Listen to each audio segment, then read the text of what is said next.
오늘 우리에게 주신 하나님 말씀은 사도행전 20장 17절부터 38절까지 말씀입니다. 다시 사도행전을 나누고 있습니다. 사도행전 20장 17절로 38절 우리 같이 읽어봅시다. 시작. 바울이 밀레도에서 사람을 에베소로 보내어 교회 장로들을 청하니 오매 그들에게 말하되 아시아에 들어온 첫날부터 지금까지 내가 항상 여러분 가운데서 어떻게 행하였는지를 여러분도 아는 바니 곧 모든 겸손과 눈물이며 유대인의 간계로 말미암아 당한 시험을 참고 주를 섬긴 것과 유익한 것은 무엇이든지 공중 앞에서나 각 집에서나 거리낌 없이 여러분에게 전하여 가르치고 유대인과 헬라인들에게 하나님께 대한 회개와 우리 주 예수 그리스도께 대한 믿음을 증언한 것이라. 보라, 이제 나는 성령에 매여 예루살렘으로 가는데 거기서 무슨 일을 당할는지 알지 못하노라. 오직 성령이 각 성에서 내게 증언하여 결박과 환난이 나를 기다린다 하시나 내가 달려갈 길과 주 예수께 받은 사명 곧 하나님의 은혜의 복음을 증언하는 일을 마치려 하면은 나의 생명조차 조금도 귀한 것으로 여기지 아니하노라. 보라, 내가 여러분 중에 왕래하며 하나님의 나라를 전파하였으나 이제는 여러분이 다 내 얼굴을 다시 보지 못할 줄을 아노라. 그러므로 오늘 여러분에게 증언하거니와 모든 사람의 피에 대하여 내가 깨끗하니 이는 내가 거리끼지 않고 하나님의 뜻을 다 여러분에게 전하였습니다. 여러분은 자기를 위하여 또는 온 양떼를 위하여 삼가라. 성령이 그들 가운데 여러분을 감독자로 삼고 하나님이 자기 피로 사신 교회를 보살피게 하셨느니라. 내가 떠난 후에 사나운 이리가 여러분에게 들어와서 그 양떼를 아끼지 아니하며 또한 여러분 중에서도 제자들을 끌어 자기를 따르게 하려고 어그러진 말을 하는 사람들이 일어날 줄을 내가 아노라. 그러므로 여러분이 일깨어 내가 3년이나 밤낮 쉬지 않고 눈물로 각 사람을 훈계하던 것을 기억하라. 지금 내가 여러분을 주와 및 그 은혜의 말씀에 부탁하노니 그 말씀이 여러분을 능히 든든히 세우사 거룩하게 하심을 입은 모든 자 가운데 기업이 있게 하시리라. 내가 아무의 은이나 금이나 의복을 탐하지 아니하였고 여러분이 아는 바와 같이 이 손으로 나와 내 동행들이 쓰는 것을 충당하여 범사에 여러분에게 모본을 보여준 바와 같이 수고하여 약한 사람들을 돕고 또 주 예수께서 친히 말씀하신 바 주는 것이 받는 것보다 복이 있다 하심을 기억하여야 할지니라. 이 말을 한 후 무릎을 꿇고 그 모든 사람들과 함께 기도하니 다 크게 울며 바울의 목을 안고 입을 맞추고 다시 그 얼굴을 보지 못하리라 한 말로 말미암아 더욱 근심하고 배까지 그를 전송하니라. 아멘. 샬롬. 명절 잘 보내셨어요? 송편 많이 먹었어요? 벌써 많이 드셔가지고 얼굴이 보름달만해진 분들이 나는 아니겠지 생각하지 마세요. 우리 오늘 이렇게 인사할까요? 그리스도인의 능력으로 살아갑시다. 시작. 그리스도인의 능력으로. 그럼 이렇게 대답하는 거예요. 아멘. 겸손과 눈물로 주님만 의지합시다. 시작. 아멘. 겸손과 눈물로 주님만 의지합시다. 우리 사랑하는 은퇴 성도 여러분, 이제 오늘 본문은 이제 밀레도라는 어떤 항구예요. 여러분, 근데 밀레도는 우리가 쭉 나눠왔던 에베소, 데살로니가, 고린도 이런 크고 대단한 그런 곳이 아닙니다.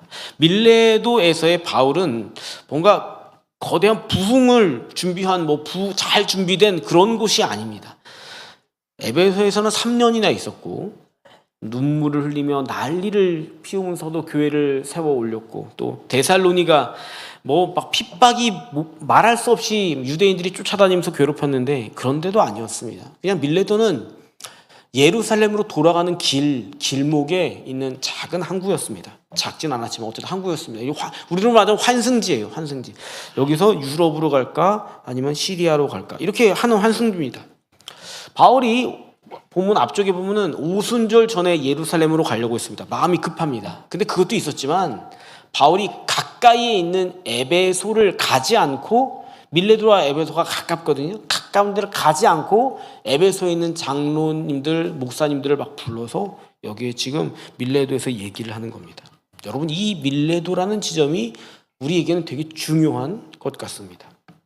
밀레도는 바울이 계획한 어떤 선교지 목적지는 아니에요. 여기는 그냥 가는 길목, 쉽게 말하면 길가에서 만난 거예요. 여기는 우리가 인생을 살면서 잠깐 멈춰야 되는 어떤 현실의 자리 같은 곳입니다. 그래서 그런지 밀레도에서의 바울의 설교는 꾸밈이 없고 굉장히 진솔합니다. 과장이 없습니다.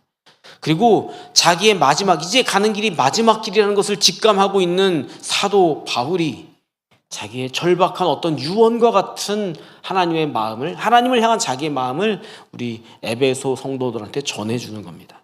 여러분, 우리 삶에도 이 밀레도 같은 때가 있나? 있지요. 여러분, 우리 삶에서 화려한 어떤 성공의 정점을 찍은 순간, 우와!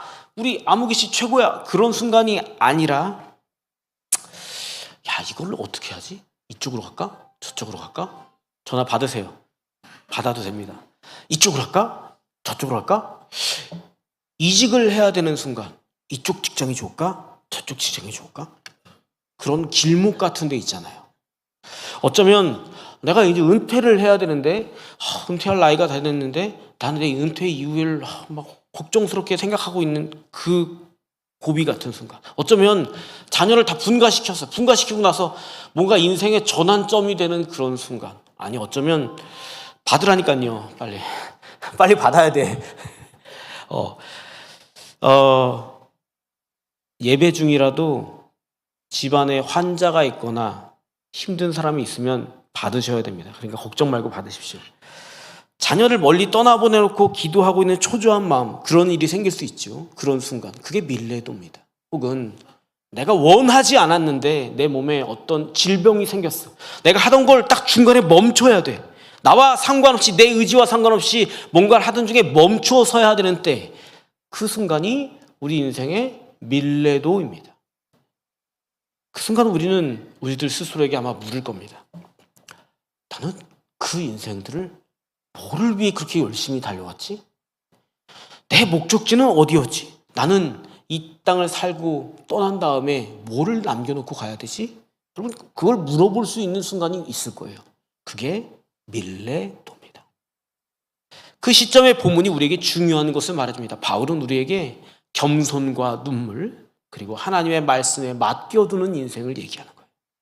여러분, 밀레도라는 현실 한복판에서 여러분들 각자의 밀레도들이 있을 텐데, 그 밀레도에서 바울이 우리에게 남긴 눈물의 고백을 통해서 그리스도인은 무엇을 힘으로 살아가는가, 그리스도인의 능력은 무엇인가를 가만히 귀 기울여 보기를 바랍니다. 본문으로 갑시다. 본문은 바울이 에베소에서 3년간 사역을 마치고 난 다음에 자기의 사역을 정리하면서 말하는 겁니다. 두 가지로 말합니다. 17절로 19절 봅시다. 시작. 바울이 밀레도에서 사람을 에베소로 보내어 교회 장로들을 청하니 오매 그들에게 말하되, 지금까지 내가 항상 여러분 가운데서 어떻게 행하였는지를 여러분도 아는 바니 곧 모든 겸손과 눈물이며 유대인의 간계로 말미암아 당한 시험을 참고 주를 섬긴 것과. 여기까지. 바울이 자신과 같이 3년을 같이 사역해온 에베소 장로님들에게, 목사님들에게 바울 자신의 사역을 돌아보면서 사역을 한번 보고를 하는 겁니다. 사역을 얘기하는 겁니다. 그게 뭐냐면 겸손과 눈물입니다. 이상하죠? 안 이상해요? 저만 이상해요? 아니, 보통 사역을 이렇게 3년간의 사역을, 야, 3년 동안 뭐 했어? 이 목사 3년 동안 뭐 했어? 저는요, 와가지고 교인 수가 이렇게 됐고요. 성장은 국수는 이랬고요. 좀 정책인데 좀 더 알러 갈 거고요. 목표는 이렇고요. 헌금 액수는 얼마가 들었고요. 성공적인 프로그램들은 뭐였고요. 이런 걸 반영했고요. 저는 이런 걸 나열할 것 같더라고요. 근데 바울은 뭘 얘기하냐면 3년간 사역의 결과물이 뭐냐 물었을 때 겸손과 눈물이랍니다. 여러분, 근데 이 말을 우리말로 번역을 해서 조금 더 이 감이 좀 떨어지는데, 겸손이란 말이 어떻게 겸손한 모양새가 됐네요, 그런 뜻이 아니에요. 원뜻을 알면 더 이상합니다. 겸손이라고 번역한 헬라어는 타페이노프로시네라는 그런 헬라어인데, 이 말은 자기를 낮추는 어떤 예의 바른 겸손, 겸양 이런 걸 말하는 게 아닙니다. 전혀 아니에요. 전혀 다른 뜻입니다. 로마 사회에서 타페이노프로시는 뭐냐면 노예가 주인 앞에서 비굴한 모습을 드러내는 거.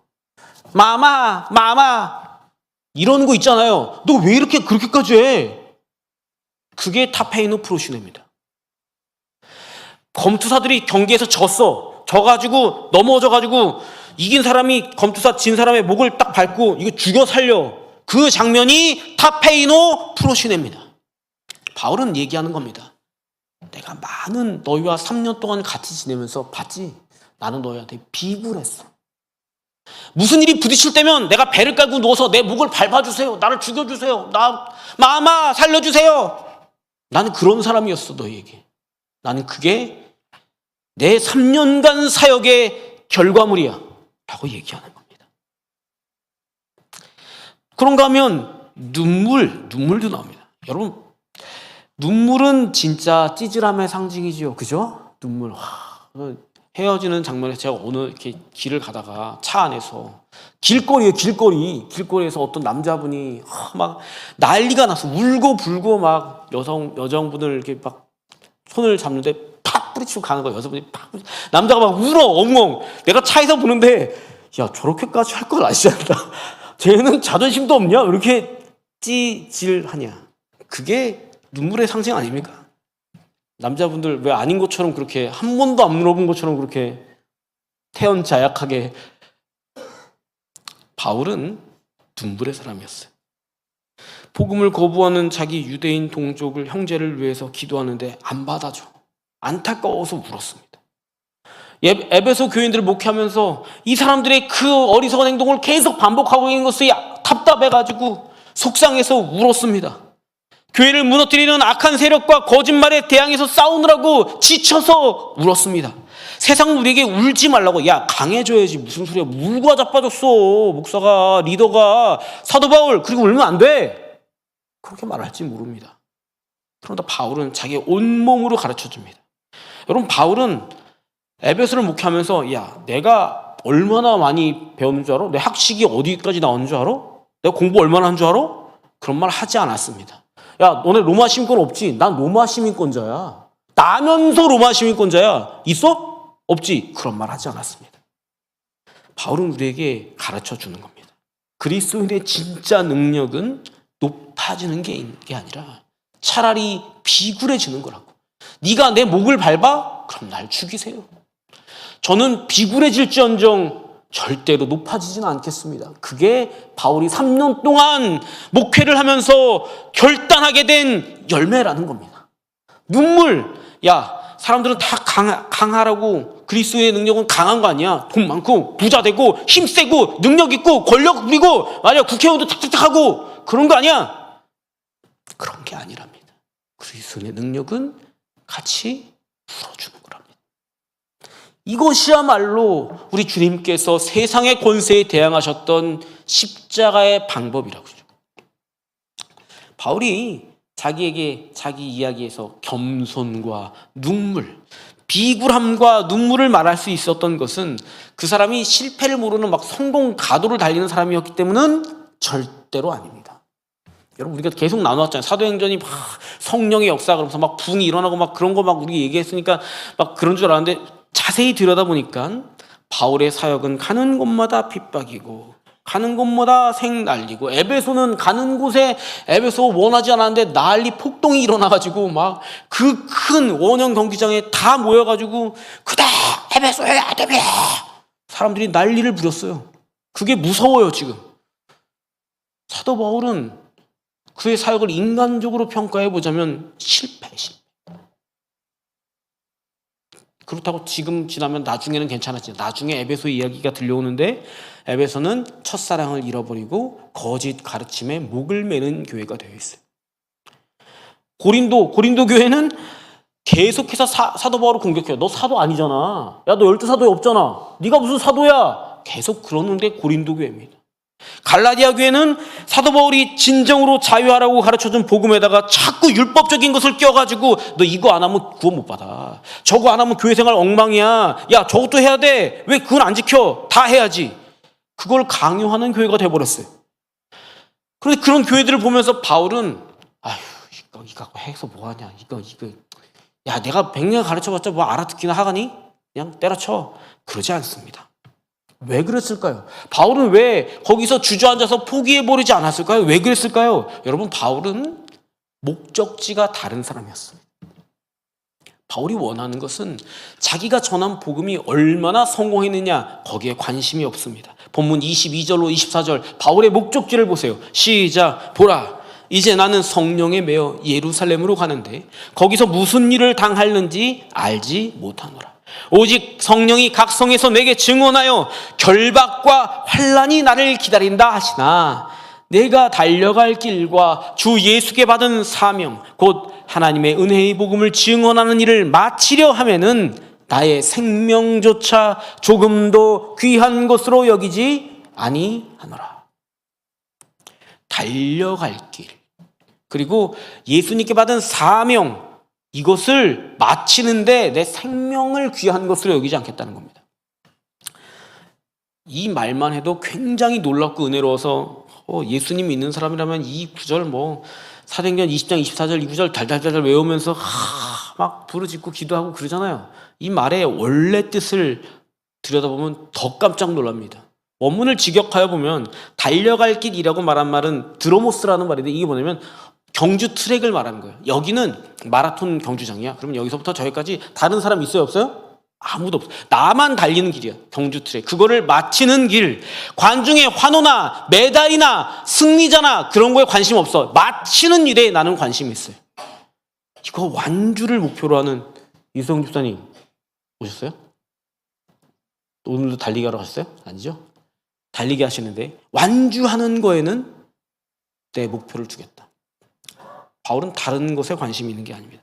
본문의 사명, 주 예수께 받은 사명인데 사명이란 말도 굉장히 진짜 사명이란 말과 의미는 많이 다른 말입니다.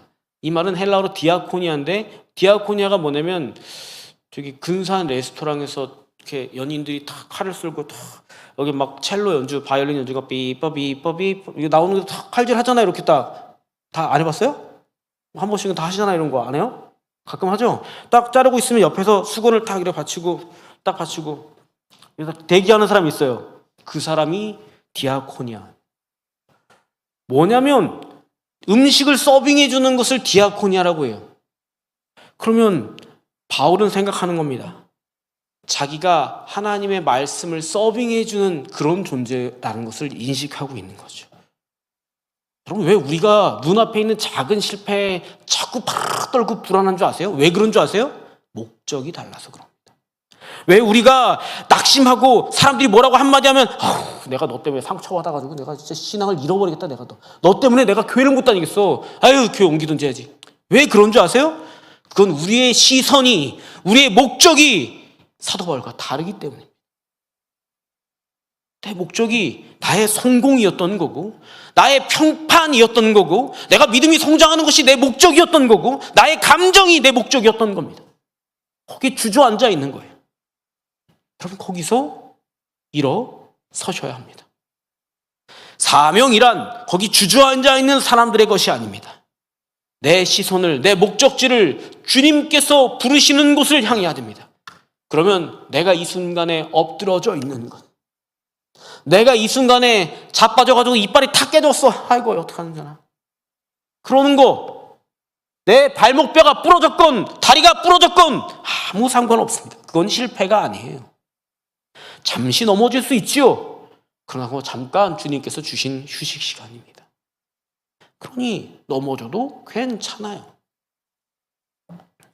그게 바울이 말하는 하나의 큰 덩어리, 겸손과 눈물이었습니다. 이어서 바울은 한 명의 신앙으로서 또 놀라운 선언을 합니다. 26절로 27절 이거 봅시다. 시작. 그러므로 오늘 여러분에게 증언하거니와 모든 사람의 피에 대하여 내가 깨끗하니 이는 다 여러분에게 전하였음이라. 아멘. 본문에 피에 대해서 깨끗하다 하는 표현이 있는데 이건 이제 이스라엘 사람들이 돼봐야 돼요. 구약의 예언자에서 유래한 말입니다. 에스겔서 33장에 가면은 하나님께서 예언자에게 이렇게 말합니다. 너는 파수꾼이야. 얘기를 합니다. 그러니까 파수꾼이 뭐라고 말하면, 파수꾼이 성벽 막루에 서가지고 적군이 오는 걸 보는데 적군이 닥치는데 파수꾼이 지가 겁이 나서 먼저 도망가고 말을 안 해서 이 성이 무너지게 되고 이 많은 사람들이 다 죽임을 당했다. 그러면 그 피값을, 이 많은 사람들이 죽은 피값을 누구한테 묻겠냐고 하셨냐면 파수꾼 너에게 묻겠다 그러셨어요. 그런데 그 뒤에 뭐라고 하냐면 파수꾼이 나팔을 막로에서 불어. 적군이 온다 불었어요. 아무리 불었는데 이 사람들이 거기서 그 소리를 듣고도 그냥 흥청망청 지 삶에 취해서 거기서 까불고 놀고 있다가 다 죽임을 당하거든. 너는 파수꾼, 너는 생명을 보전하리라. 그리고 이 사람들의 핏값은 자기 머리로 돌아가리라 그러셨습니다. 바울은 지금 자기 자신을 파수꾼에 비유하는 겁니다. 여러분, 나는 지난 3년간 꺼리지 않고 아무것도 가리지 않고 하나님의 모든 말씀을 있는 그대로 전했습니다. 나는 여러분에게 아주 쓰디쓰고 아프게 회개하라 소리도 했고, 십자가의 복음이 여러분이 생각하는 것과 다르게 어리석어 보일 수 있다는 것도 말했습니다. 난 나팔 다 불었습니다. 그러므로 이 나팔 소리를 듣고도 돌이키지 않는다면 그 책임은 나에게 있는 것 아닙니다. 그 얘기를 하는 겁니다. 여러분, 근데 바울의 이 말은 면피하려는, 책임을 회피하려는 말은 아닙니다. 이 한 영혼의 구원과 파멸이라는 아주 중대하고도 귀한 일에 대해서 자기 자신이 가지고 있는 권세가 너무 미약하다는 것을 알고 있는, 자기의 한계를 알고 있는 사람, 그래서 이 맥락을 알아야 됩니다. 요즘은 애견인도 많고 애묘인도 많죠. 저도 유기견 한 마리 데려다가 키우고 있는데, 개인적으로 이게 제가 보니까 정서적으로도 강아지 기르는 게 좀 좋은 것 같기도 하고, 고양이나 하여튼 뭐 화초를 기르시거나 뭐 그런 게 좋긴 하는 것 같습니다. 근데 또 좋은 거는 제가 최근에 이제 불광천에 나가서 보니까 할머니 할아버지들이 개에게 끌려서 억지로 운동을 하시는 분들이 이 개 산책시키느라고 막 많이 막 땀이 나도록 걸으시는 분도 계시더라고요. 그러니까 좋은 습관을 유지하기 위해서도 괜찮은 것 같긴 해요. 어쨌든 뭐 여러분 강아지를 키운다고 생각하고 한번 생각을 해보세요. 여러분이 그 강아지가 아프잖아요? 그럼 여러분은 어떻게 하실 것 같으세요? 이제 인터넷을 검색합니다. 아, 이게 무슨 병일까? 이럴 때는 어떻게 해야 되나? 막 온갖 정보를 찾습니다. 그 다음에 두 번째, 병원을 찾습니다. 이제 어디가 좋아? 김 집사님, 이게 어느 병원이 잘해? 나 우리 개 그 종이 거시기인데 똥개인데 시고로 잡종인데 어디로 가야 돼? 그러면 소문을 하고 갑니다. 갔는데 병원문이 닫혔어. 그럼 어떻게 해요? 밤새 그놈은 간호를 하고 앉았네. 또 이걸 어떻게 하면 좋아? 누가 상절인지 모르겠어요. 그래도 다음날 아침에 모셔다가 딱 차로 모셔다가 딱 보여주면 약을 지어줍니다. 약은 징그럽게 비싸요. 보험이 안 되거든요. 엄청 비싸요. 약을 지어왔어요. 약을 지어왔는데 이제 이놈한테 약을 먹이려고 딱 하니까 먹을까요? 안 먹을까요? 독약인 줄 알고 안 먹어요. 지를 살리겠다는 약인데 죽자고 안 먹어요. 막 이를 막 악물고 막 이걸 억지로 아가리를 벌리면 물고 막 핥히고 막 그러다가 뭐라고 확 하면은 삐쳐가지고 저 구석에 가지고 주인을 원망스러운 눈으로 봐. 저를 막 어떻게 네가 나한테 그럴 수 있어? 그런 눈으로 막 보는 거예요. 그런 거 안 당해봤죠? 나는 엄청 잘해주려고 그런 건데 지를 괴롭히는 줄 알고. 주인은 그렇게 온 정성을 다 들이는데 그걸 먹고 소화해서 낫게 되는 건 누구 몫이에요? 지 몫인 거지, 지 몫. 바울은 그 얘기하는 겁니다. 에베소 성도들에게 온갖 중요하고 귀한 것들, 영적인 양식들 다 먹이기 위해서 밤낮을 가리지 않고 가르쳤습니다. 근데 그 결과를 자기가 갖고 있는 게 아니라 오직 하나님께 있다는 거죠. 그 한계점, 그것이 지금 이 피에 대한 값을 내가 치르지 않으리라 하는 말입니다. 여러분, 우리는 주인이 아니에요. 누구도 다른 사람의 주인이 될 수 없는 사람입니다. 여러분, 이것을 잊으면 안 됩니다. 너무 안타깝지만, 사랑하지만, 내 가족들 너무 안타깝지만 내 속으로 난 내 자식이라도 내가 전하는 것까지만 할 수 있습니다. 알고 있죠? 다들 애들 키워보셔서. 이제 머리 좀 컸다고 우리 안 계시죠? 큰 놈, 둘째, 셋째, 삼총사 일당이 아버지 말은 귓등으로도 안 듣기 시작하겠습니다. 여러분은 오죽하시겠어요? 너무나 안타깝지만 그걸 믿음의 일로 남겨두어야 합니다. 자, 그러면 바울은 이제 에베소 성도들을 무책임하게 팔짱 끼고 수수방관하는 거냐? 그렇지 않습니다. 그는 자기의 최선을 다한 후에 이걸 누군가한테 의뢰합니다. 29절로 32절 시작. 내가 떠난 후에 사나운 이리가 여러분에게 들어와서 그 양떼를 아끼지 아니하며 또한 여러분 중에서도 제자들을 끌어 자기를 따르게 하려고 어그러진 말을 하는 사람들이 일어날 줄을 내가 아노라. 그러므로 여러분이 일깨어 내가 3년이나 밤낮 쉬지 않고 눈물로 각 사람을 훈계하다는 것을 기억하라.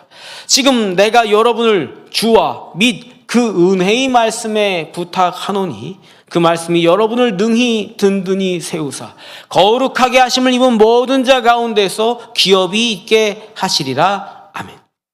바울은요, 자기가 복음을 전했다고 해서 막 큰 부흥이 일어날 걸, 그런 걸 기대하지 않습니다. 사람들의 마음밭에 그렇게 많이 모이고는 에베소 교회 그 마음밭에 그거 사나운 일이 한 마리 들어오면 난리 날 건 줄 알고 있습니다. 심지어 에베소 교인들 자신들 안에서도 이상한 말을 해서 예수님의 제자인 사람들을 자기 제자를 만들려고 이렇게 하는 사람들이 나올 거라는 거죠. 바울이 알고 있어요? 모르고 있어요? 다 알고 있습니다.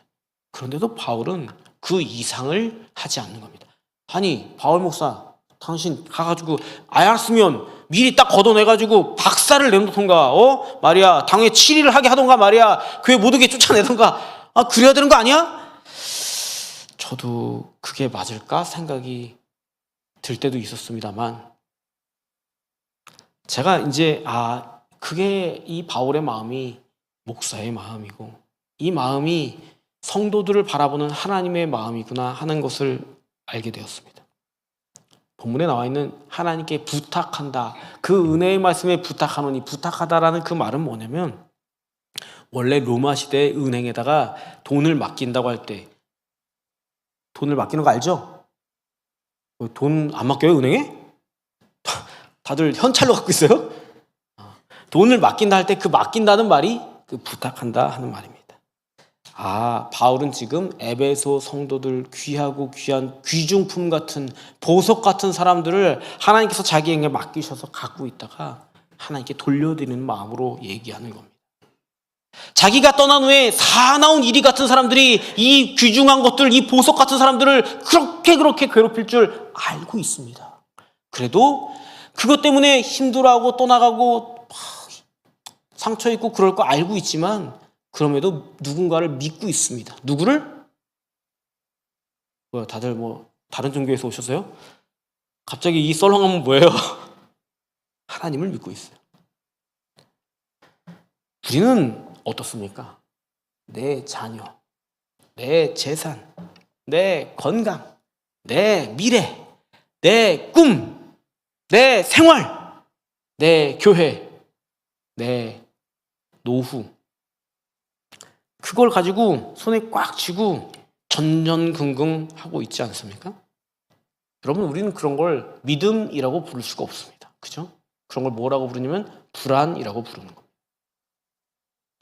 불안이 모든 인간들의 가슴에 가서 노크를 합니다. 불안이 노크를 해요, 우리 가슴에. 여러분, 그 불안이 노크를 하거든, 내 안에 불안이 막 샘솟거든, 그건 하나의 질문이라고 생각하시면 됩니다. 무슨 질문이냐? 너는 지금 누구를 믿고 있느냐? 너는 지금 하나님을 믿는다고 하였는데 과연 그러하느냐? 우리에게 노크를 하는 겁니다. 거기서 내 힘으로 그 불안의 요소들을 다 쥐고서 그걸 내가 지키고 보겠다고 막 애쓰고 힘을 다 주고 있어. 온몸에 힘을 주고 있어. 그런 걸 교만이라고 부릅니다. 내가 이 모든 상황들을 내가 내 뜻대로, 내 계획대로 말이야, 딱 돼야지 말이야, 통제하려고 해요. 그런 걸 뭐라고 부르냐? 불안을 자초한다고 그러는 겁니다. 그게 얼마나 우리를 피곤하게 만들던가요. 그러나 바울은 그런 우리에게, 밀레도에 서 있는 우리에게 보여주는 겁니다. 진짜 신앙인의 능력이 무엇인 줄 아느냐? 그것은 꽉 쥐는 것이 아니라 믿음으로 주님께 부탁하는 것, 주님께 맡겨두는 것에 있다. 여러분, 믿음의 사람은 맡겨두는 사람입니다.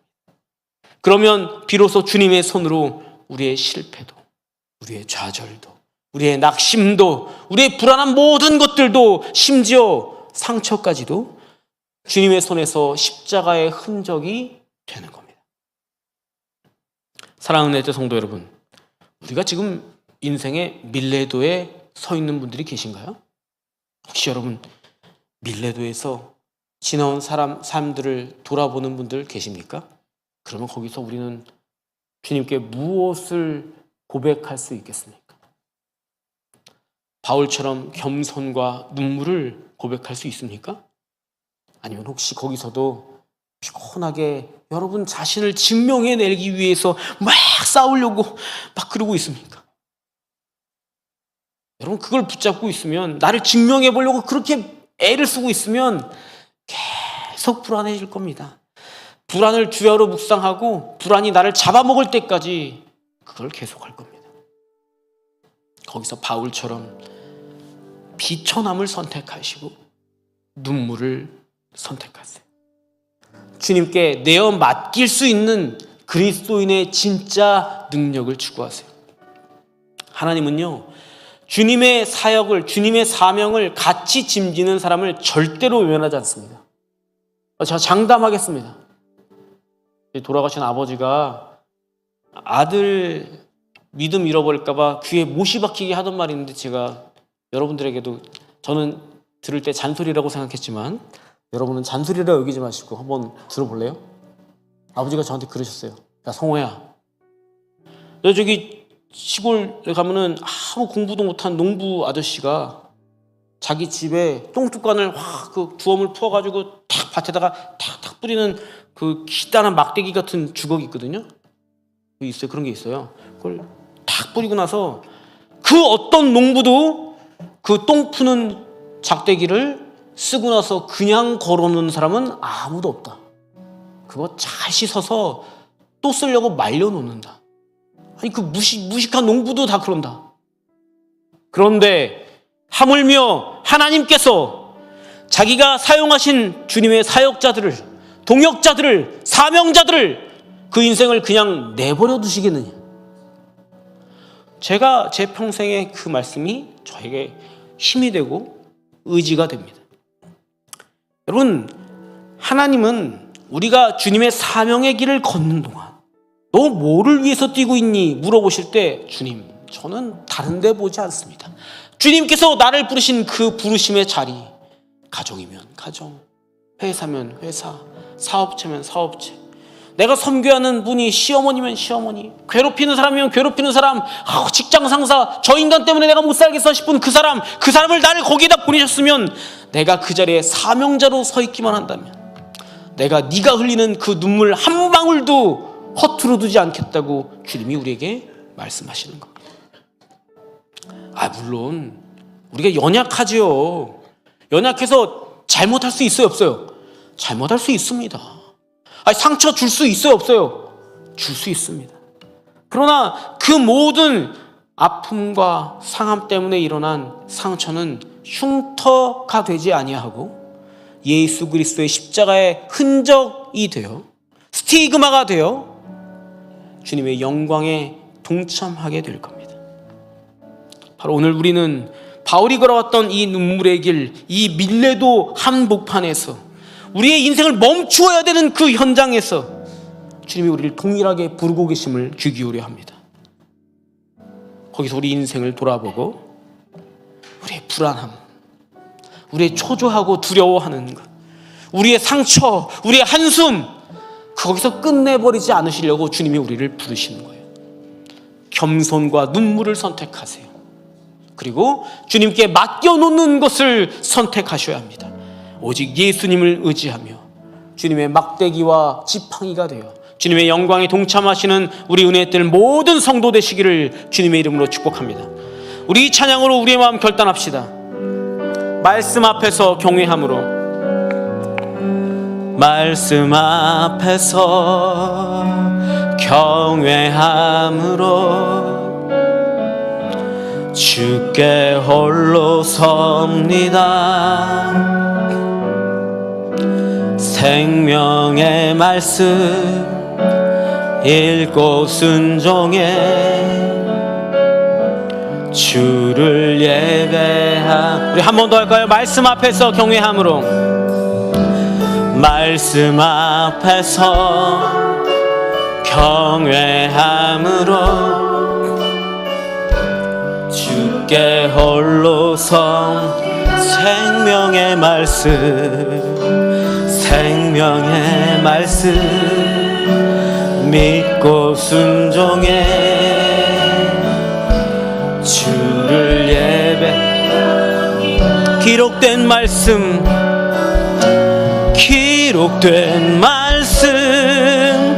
힘이 있어서 진리로 우리 거룩해 하며 거룩한 말씀 세세 영원히 복음이 되어 말씀하시네. 하나님 말씀에 두려워 떠는 자, 그 말씀에 생명을 거는 자,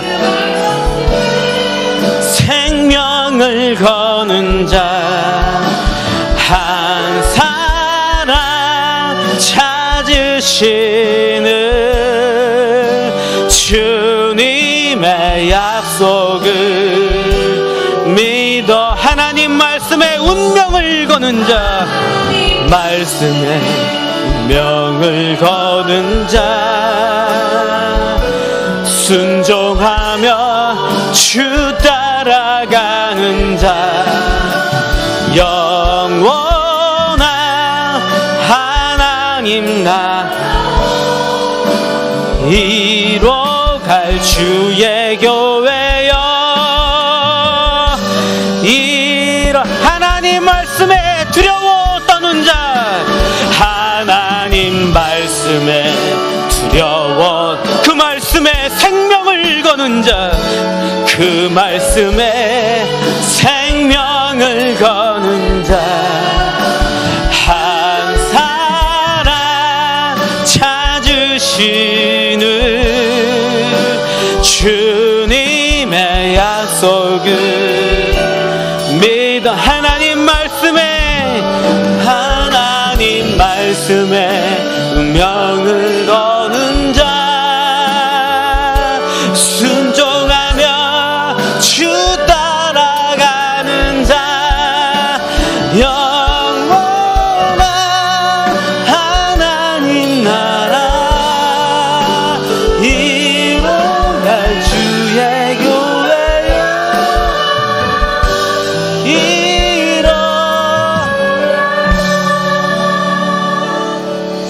하나님 아버지, 오늘 저희는 밀레도에 서 있습니다. 저희들이 할 수 있는 것, 하고 싶은 것, 해야 할 것, 많은 것들을 멈춰 세우고 그 가는 길 여정에 한 항구에 도착해 있습니다.